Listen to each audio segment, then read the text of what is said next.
اعوذ باللہ من الشیطان الرجیم بسم اللہ الرحمن الرحیم واستعینوا بالصبر والصلاة وإنها لکبیرۃ الا علی الخاشعین الذین یظنون انہم ملاقو ربہم وانہم الیہ راجعون۔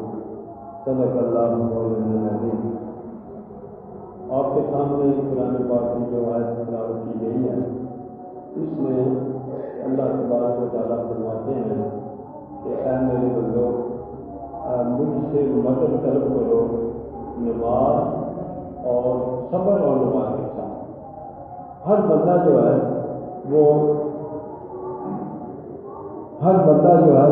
اللہ کی رحمت کا محتاج ہے، اللہ کا محتاج ہے۔ اسے ہر وقت اللہ کے ہاتھ جو ہے وہ اللہ کے آگے پھیلے ہوئے ہیں، اپنی ضروریات پوری کرنے کے لیے وہ اللہ تبارک و تعالیٰ کا محتاج ہے اور اللہ سے مانگتا ہے۔ اور کوئی بندہ بھی ایسا نہیں ہے جس کی ضروریات جو ہے وہ نہ ہو۔ ہر بندے کی ضرورتیں ہیں، کوئی نہ کوئی پریشانی ہے، کوئی اسے بیماری ہے، کوئی مسائل، 100 مسائل ہے۔ تو اللہ تعالیٰ فرماتا ہے ہر بندہ ہر وقت اللہ کی مدد کا طلبگار ہے، اسے ضرورت ہے۔ تو اللہ تعالیٰ فرماتے ہیں کہ میرے بندو، میں تجھے بڑا آسان طریقہ بتا دیتا ہوں، اگر مجھ سے مدد تجھے چاہیے، تم چاہتے ہو کہ میرے مولا کی مدد آئے، میرا مولا مجھ پر کرم فرمائے، تو میں تمہیں بتا رہا ہوں کہ صبر اختیار کرو اور نماز کی پابندی کرو۔ صبر جو ہے وہ کیا ہے؟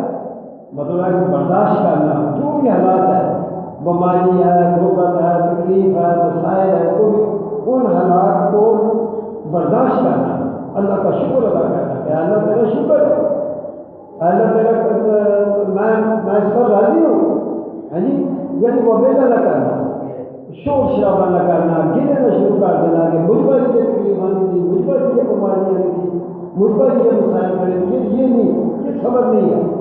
صبر ہے اس چیز کو جو یعنی اس کو کوئی پریشانی حق ہوئی ہے اسے وہ برداشت کرے اور گن شکوے نہ کرے کہ اللہ نے ایسے کر دیا، اللہ نے ایسے کر دیا، اللہ نے ایسے کر دیا، میں یہ صبر ہے۔ اور پھر کے ساتھ نماز کو اختیار کیا، 5 وقت کی نماز پڑھے، تمام سے نماز کو پڑھا جائے۔ تو پھر اللہ تعالیٰ فرماتے ہیں کہ یہ 2 کام جو ہیں، اللہ تعالیٰ فرماتے ہیں کہ 2 کام بڑی مشکل ہے۔ وَإِنَّهَا لَكَبِيرَةٌ، یہ کام مشکل ہے، یعنی کہ یہ خود ہی بتا بھی دیا اللہ پاک نے کہ میری مدد مانگی ہو تو یہ 2 کام اختیار کرو۔ پھر یہ بتا دیا کہ یہ 2 کام بھاری ہیں، مشکل ہے۔ مستقل نماز کا اہتمام کرنا، 5 وقت سردی ہے، گرمی ہے، مسائل ہے، دکان ہے، ملازمت ہے، 5 وقت نماز کا اہتمام کرنا، اور پھر حالات کے اوپر برداشت کرنا۔ فرمایا کہ یہ 2 کام بھاری ہیں۔ ساتھ ہی فرمایا وَإِنَّهَا لَكَبِيرَةٌ إِلَّا عَلَى الْخَاشِعِينَ، لیکن جو خشوع کرنے والے ہیں ان کے لیے یہ 2 کام بھاری نہیں ہیں۔ خاشعین، خشوع کرنے والے۔ اب سوال پیدا ہوتا ہے خشوع کرنے والے ہے کون؟ پھر آگے فرمایا کہ یہ بھی بتا دیتا ہوں خشوع کرنے والے کون ہیں۔ الذین یظنون انہم ملاقو ربہم وانہم الیہ راجعون۔ خشوع کرنے والے وہ لوگ ہیں جن کا یہ یقین ہے، ایمان ہے کہ ہم نے اللہ کی طرف، اللہ سے ملاقات کرنی ہے اور اللہ ہی کی طرف لوٹ کر کے جانا۔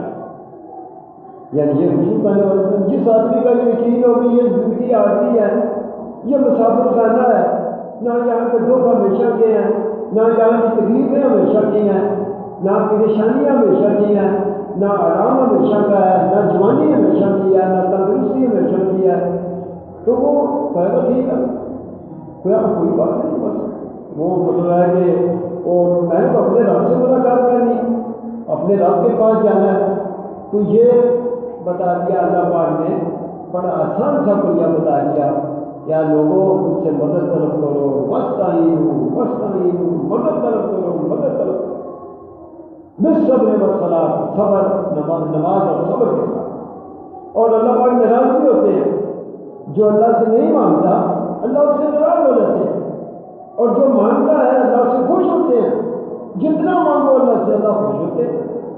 مطلب ہے کہ اللہ کے خزانوں میں کمی بھی نہیں ہے، مانگنا جو ہے یہ عبادت نہیں ہے، اور دعا مخل عبادت، دعا جو ہے یہ عبادت کا مرکز ہے، یہ عبادت کا سارا یعنی وہ خلاصہ ہے۔